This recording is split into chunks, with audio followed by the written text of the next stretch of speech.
A lot of programs claim to be Position U. Ohio State calls itself Wide Receiver U, and other schools debate over which position group they supposedly dominate. Everyone wants a label that defines their identity.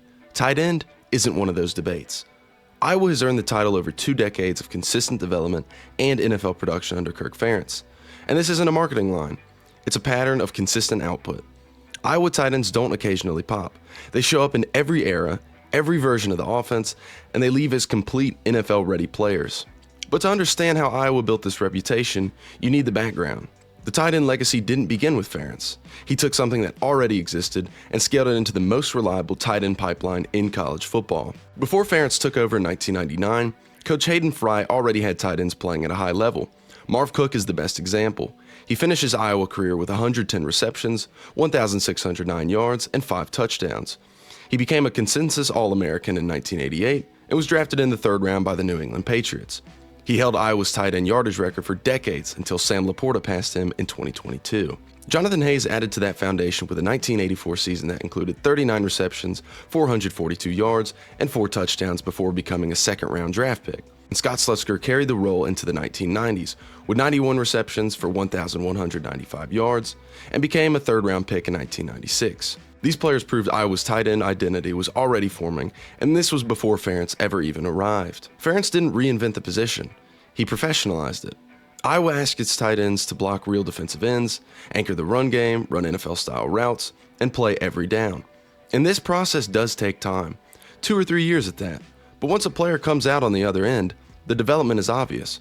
Walk-ons become All-Americans, 3-stars become first-rounders, and late bloomers turn into NFL stars. The modern lineage starts with Dallas Clark. He walked on as a linebacker, didn't catch a pass for 2 full seasons, and only switched to tight end in 2001. From there, he exploded.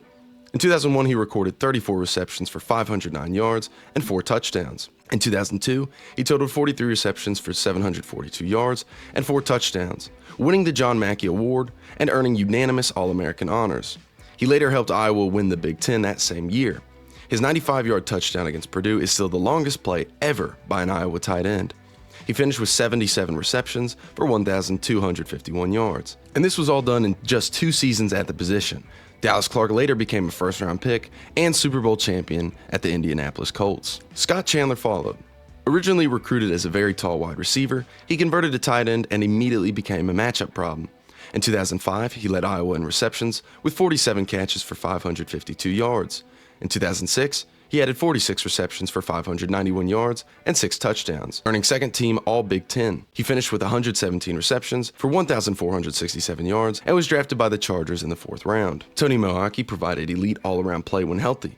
In 2009, he recorded 30 receptions for 387 yards and 4 touchdowns, earning 1st-team All-Big Ten, and later helped Iowa win the 2010 Orange Bowl. He finished with 76 receptions for 953 yards and 11 touchdowns, and later, he became a 3rd-round pick to the Kansas City Chiefs. Brandon Myers kept things steady, putting up 34 receptions for 441 yards and 4 touchdowns in 2008, all before becoming a 6th-round pick, selected by the Oakland Raiders. Allen Reisner provided another dependable senior year with 42 receptions for 460 yards, all in 2010, before signing with the Vikings as an undrafted free agent. And these guys weren't stars, more glue guys, but they maintained Iowa's consistency at the position. C.J. Fedorowicz represented the next evolution. At 6'7", he became one of the best blocking tight ends in the country. And in 2013, he caught 30 passes for 299 yards, finishing with 6 touchdowns, and earned 1st-team All-Big Ten. By the end of his Iowa career, he totaled 91 receptions for 899 yards and 10 touchdowns. The Houston Texans drafted him at 65 overall in the 2014 NFL Draft. Then Iowa entered its most impactful stretch of tight end production, hence why I'm calling them Tight End U. George Kittle is the best development story that I would say Iowa has ever produced. He barely played early in his career, but Iowa built him into a complete tight end. In 2015, he recorded 20 receptions for 290 yards and 6 touchdowns, leading the team in scores. In 2016, he added 22 receptions for 314 yards and 4 touchdowns. He finished his Iowa career with 48 receptions for 737 yards and 10 touchdowns before being drafted in the 5th round by the 49ers. Iowa turned a lightly used college weapon into an NFL superstar that we still see producing to this day. Noah Fant is the opposite developmental arc.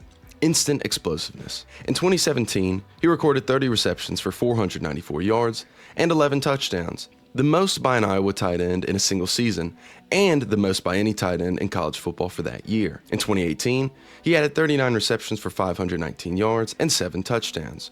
His career totals: 78 receptions, 1,083 yards, and 19 touchdowns. He finished claiming the all-time Iowa tight end touchdown record, and he became a first-round pick, selected 20th overall by the Denver Broncos. And around that exact same time, TJ Hockenson combined with Noah Fant to run riot during the 2017 and 2018 seasons.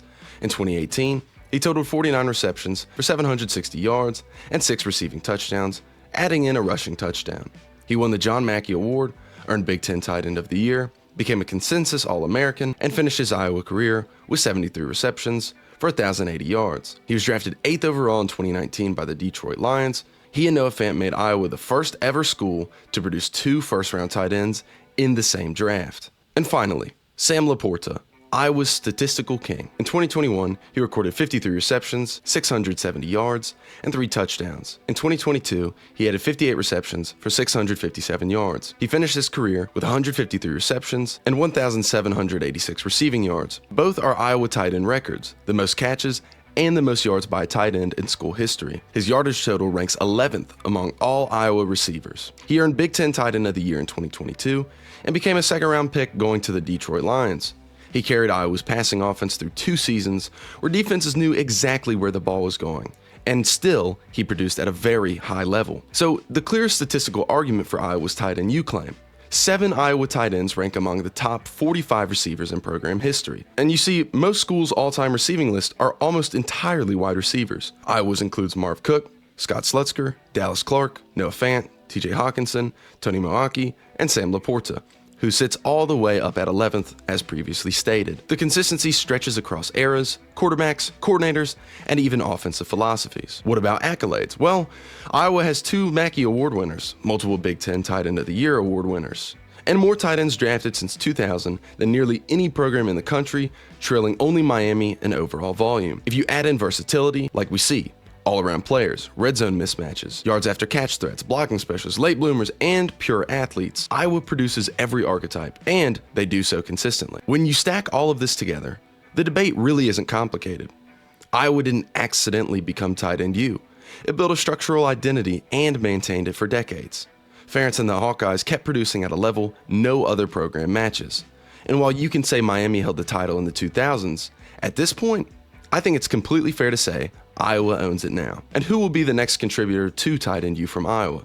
Maybe soon we will see Luke Lachey end up on this list. And as long as Iowa develops tight ends the way it always has, this title isn't changing. And that is why Iowa is Tight End U. Thank you for watching.